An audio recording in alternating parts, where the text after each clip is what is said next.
deixe ninguém te dizer que não pode fazer uma coisa. Se você tem um sonho, tem que correr atrás dele. As pessoas não conseguem vencer e dizem que você também não vai vencer. Se você quer uma coisa, corre atrás. Ponto.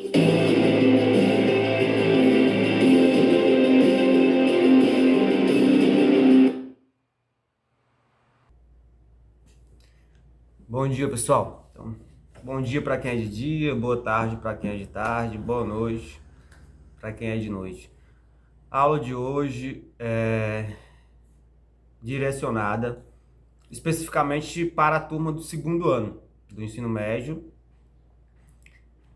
com o tema, com objetos de conhecimento, conteúdo, como por exemplo, organização e funcionamento da sociedade, economia mundial, desigualdades territoriais, sociedade e poder, né? Aí vamos trabalhando algumas questões, né? Vamos trabalhando por questões para poder entender melhor do assunto, né? Primeira questão: os maiores consumidores da infraestrutura logística para exportação no Brasil são os produtores a granel, né? Produtores de grãos. No geral, são basicamente todos os produtos de origem agrícola, né? Ou seja, dentre os quais destacam também, né, o minério de ferro, petróleo, seus derivados e a soja, né, que está dentro aí dos produtos agrícolas, que possuírem baixo valor agregado e por serem movimentados em grandes volumes, né, eles são exportados aí dentro de grandes containers, né, em grandes volumes. Necessitam de uma estrutura de grande porte e baixo custos também.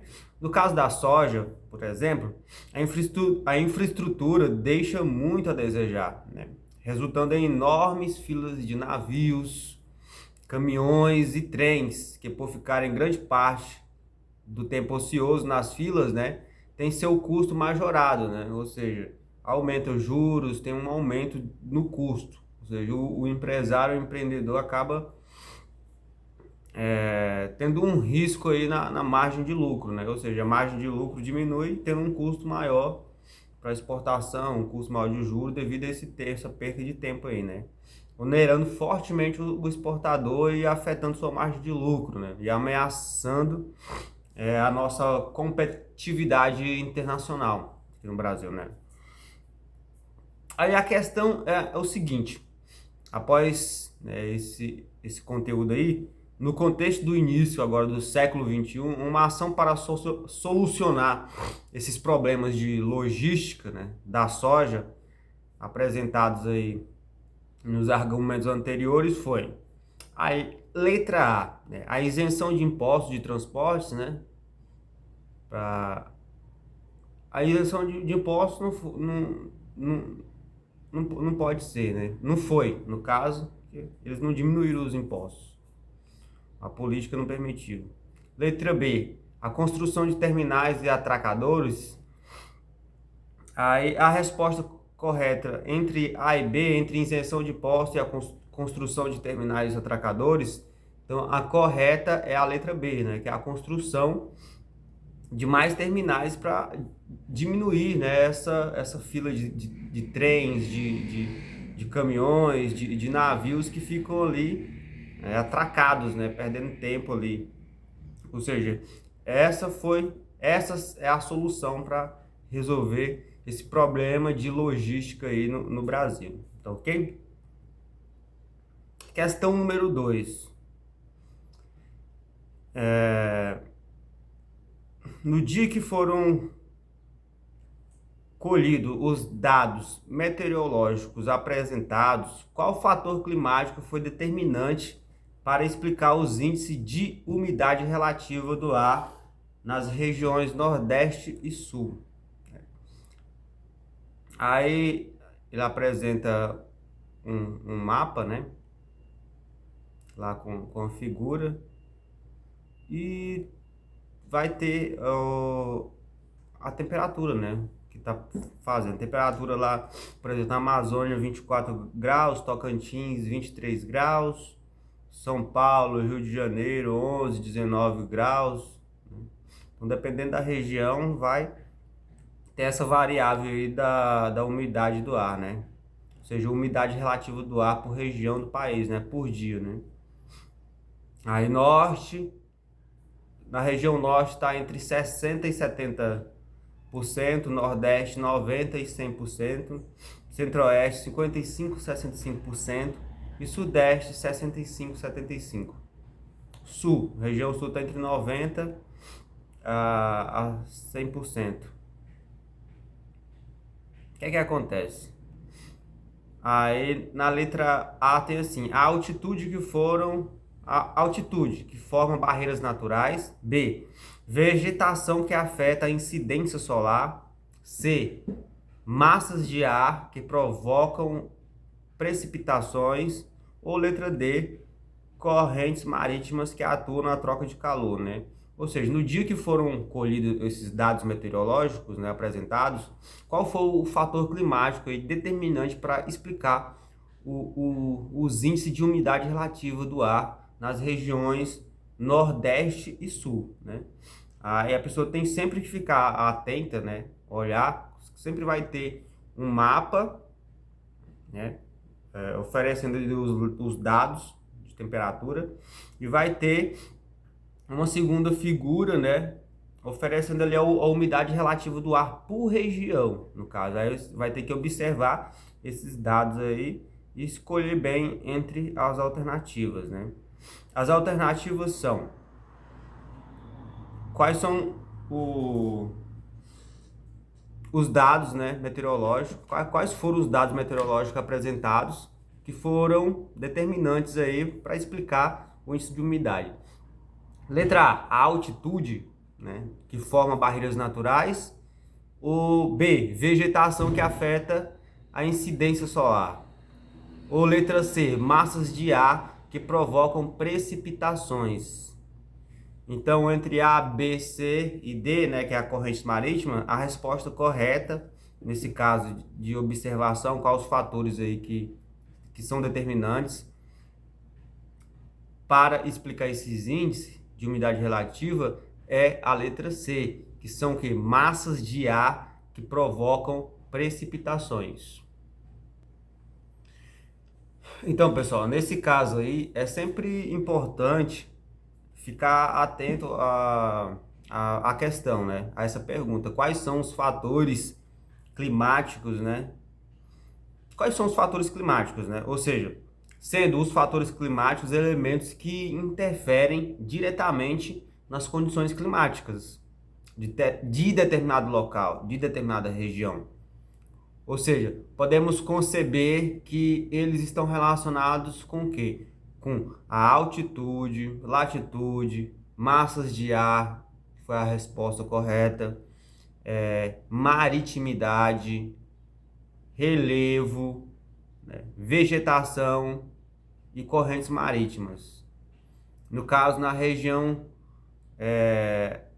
que foi falada ali, né? Qual foi a região? A região Nordeste e Sul. Ou seja, foi uma região que tem um forte fator climático aí, que são as massas de ar, né? Que provocam essas precipitações. Então, as massas de ar, elas se formam por causa da diferença de pressão e de temperatura de determinados locais. Por sua vez, as denominadas frentes são as zonas de transição quando se encontram duas massas de ar. As mais comumente são caracterizadas em frentes frias e frentes quentes. Olha, as massas de ar se formam por causa da diferença de pressão, certo? E de temperatura de determinados locais, como foi dito. As massas de ar no Brasil são predominantemente quentes. 3 delas são quentes e úmidas na sua origem equatorial, continental, né? Equatorial Atlântica e tropical Atlântica. Uma é quente e seca, que é a tropical continental, e a outra fria e úmida, né, que é polar Atlântica. Então, o certo é, as massas de ar elas se formam sobre grandes áreas de terra, né, ou água uniformes, ou seja, onde não há muito vento. Assim, o ar vai adquirindo características de acordo com a superfície sobre a qual se encontra, certo? Uma massa de ar localizada sobre um oceano, por exemplo, costuma ser bastante úmida, ao contrário de uma massa de ar formada sobre um continente que geralmente é seca, assim como no caso da região Nordeste, região Sul. Beleza, agora a gente vai lá para a questão número 3. Segundo a Conferência de Quioto, né, os países centrais industrializados, responsáveis históricos pela poluição, deveriam alcançar o quê? A meta de redução de 5,2% do total de emissões, segundo níveis de 1990. O nó da questão é o enorme custo desse processo, demandando o quê? Mudanças radicais nas indústrias para que se adaptem rapidamente aos limites de emissão estabelecidos e adotem o quê? Tecnologias energéticas limpas. A comercialização internacional de créditos, né, de sequestro ou de redução de gases causadores do efeito estufa foi o quê? A solução encontrada para reduzir o custo global do processo. Países ou empresas, né, que conseguiram reduzir as emissões abaixo de suas metas poderão vender este crédito para outro país ou empresa que não consiga. Beleza?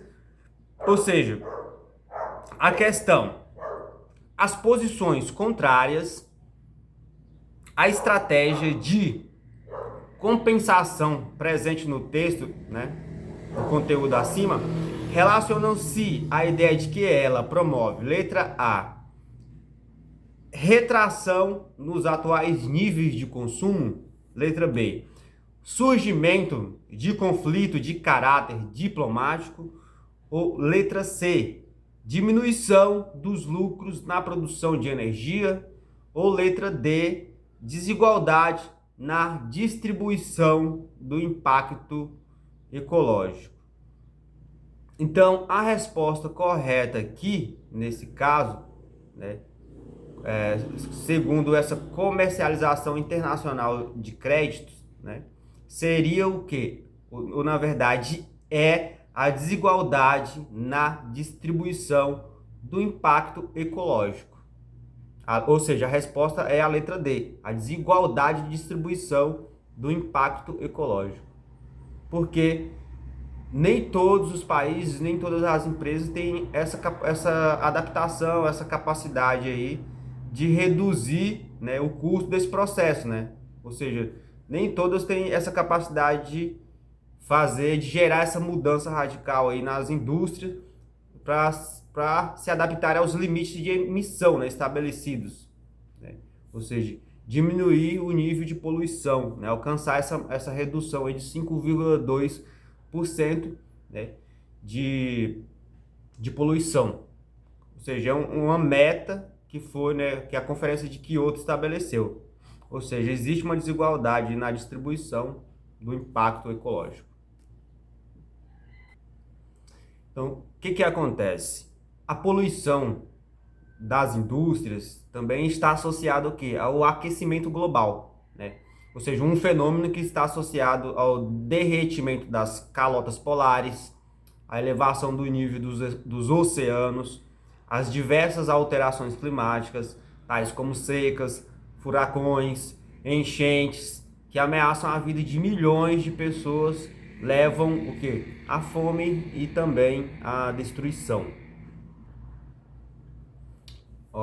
A indústria é um setor muito importante para o desenvolvimento da sociedade, né? e graças a ela que foi possível criar inúmeros bens de consumo, né, considerados essenciais na vida moderna, né, trazendo o que? Conforto, saúde para a população, além de gerar diversos empregos em todo o mundo. Como qualquer atividade humana, porém, né, as indústrias são responsáveis por causar muitos danos no meio ambiente e à saúde humana. Isso porque elas geram matérias biológicas, né, gases e líquidos que contaminam o quê? Os rios, mares, lagos, o ar, o solo. Como consequência, a presença das indústrias contribui diretamente para o quê? Para a devastação das florestas e extinção de diversas espécies e animais do planeta, do nosso mundo. Ou seja, as indústrias contribuem diretamente para o destruimento, né, para a destruição do planeta, a destruição de espécies de diversos animais, para a destruição dos rios, né, do solo, ok? A poluição das indústrias também está associada, né, como eu já falei anteriormente, ao aquecimento global, né, um fenômeno que está associado aí ao derretimento, né, das calotas de gelo. E qual é a importância aí, ou seja, da gestão ambiental? É onde entra, né, essas práticas, essas políticas aí de gestão ambiental. Para muitos ambientalistas, né, a gestão ambiental é o quê? É uma das áreas mais importantes para que seja alcançado um equilíbrio entre produção industrial e manutenção do meio ambiente.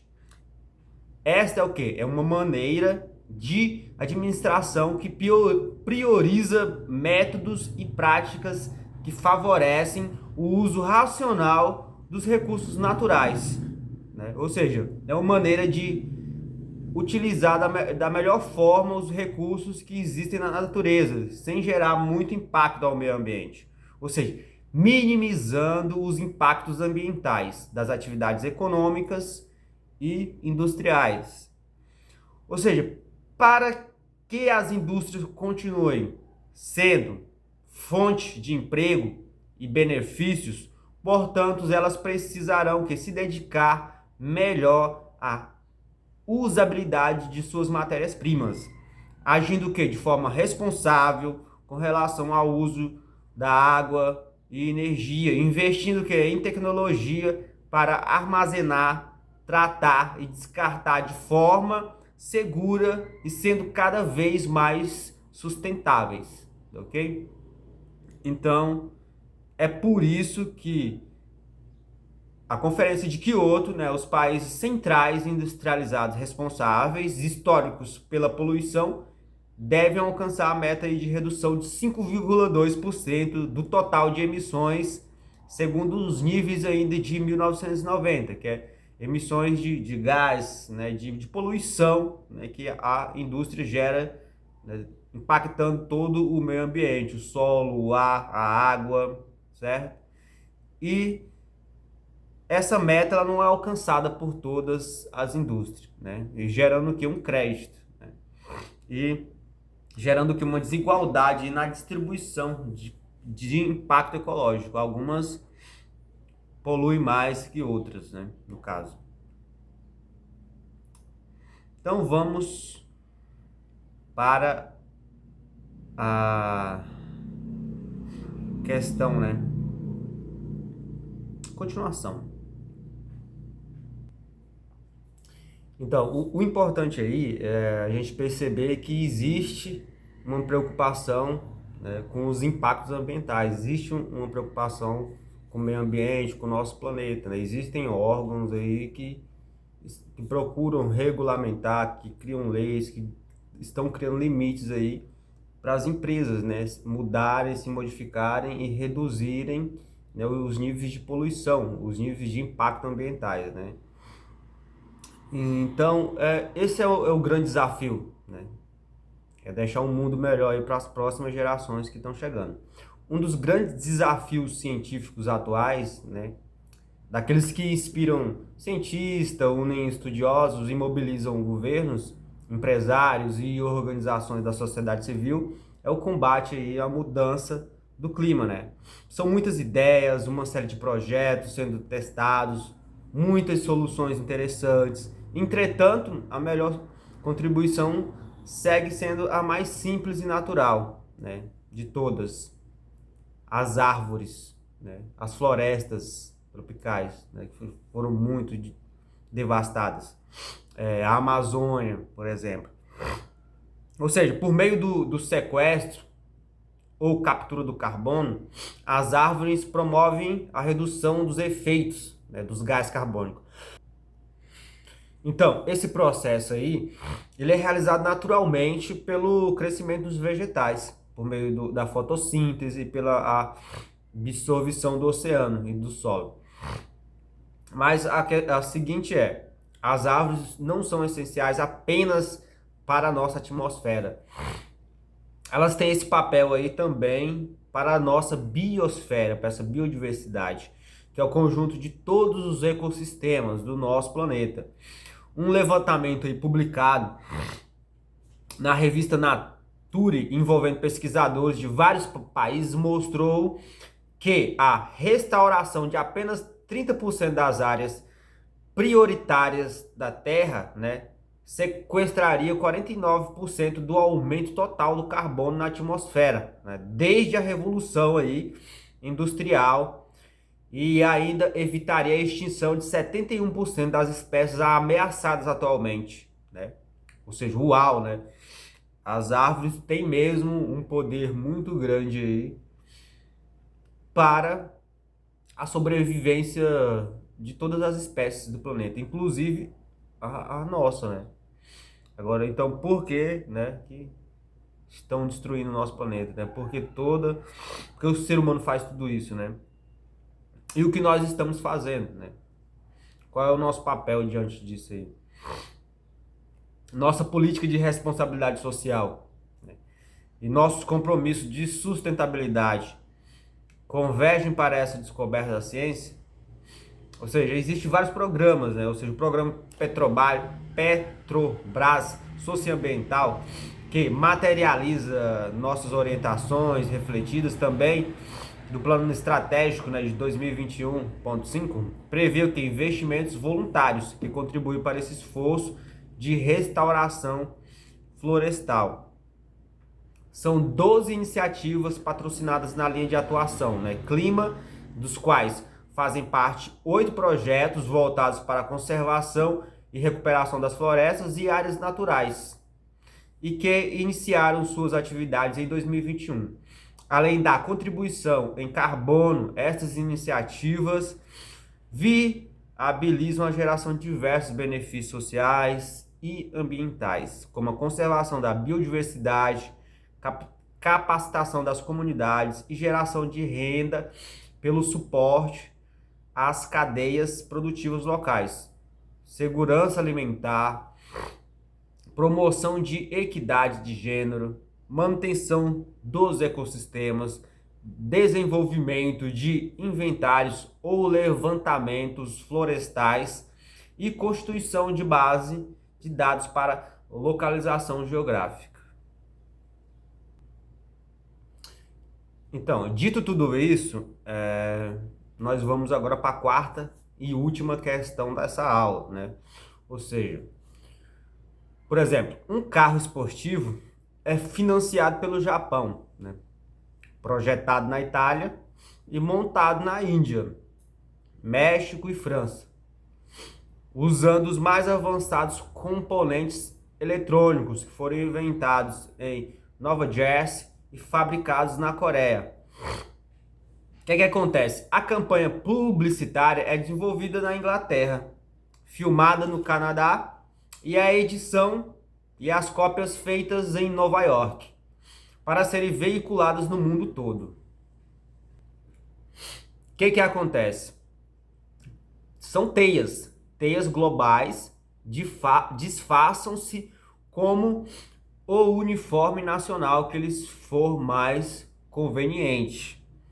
Aí a questão é, a letra A, né? Ou seja, antes das alternativas, a viabilidade do processo de produção, ilustrado, né, no que foi dito acima, pressupõe o que o uso de, letra A, linhas de montagem e formação de estoques, letra B, linhas de montagem letra B, empresas burocráticas e mão de obra barata, C, controle estatal e infraestrutura consolidada, letra D, organização em rede e tecnologia de informação.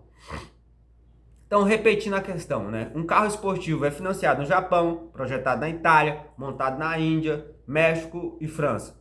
Usado as mais avançados componentes eletrônicos que foram inventados em Nova Jersey e fabricados na Coreia. A campanha publicitária é desenvolvida na Inglaterra, filmada no Canadá. A edição e as cópias feitas em Nova York. Ou seja, para serem veiculadas no mundo todo. Ou seja, são teias globais, né, que se disfarçam-se com o uniforme nacional que eles forem mais conveniente. Certo? Ou seja, a viabilidade do processo de produção, ilustrado no conteúdo, né, que foi dito, pressupõe o uso de, letra A, linhas de montagem e formação de estoque, ou letra B, empresas burocráticas e mão de obra barata, ou letra C, controle estatal e infraestrutura consolidada, ou letra D, organização em rede e tecnologia da informação.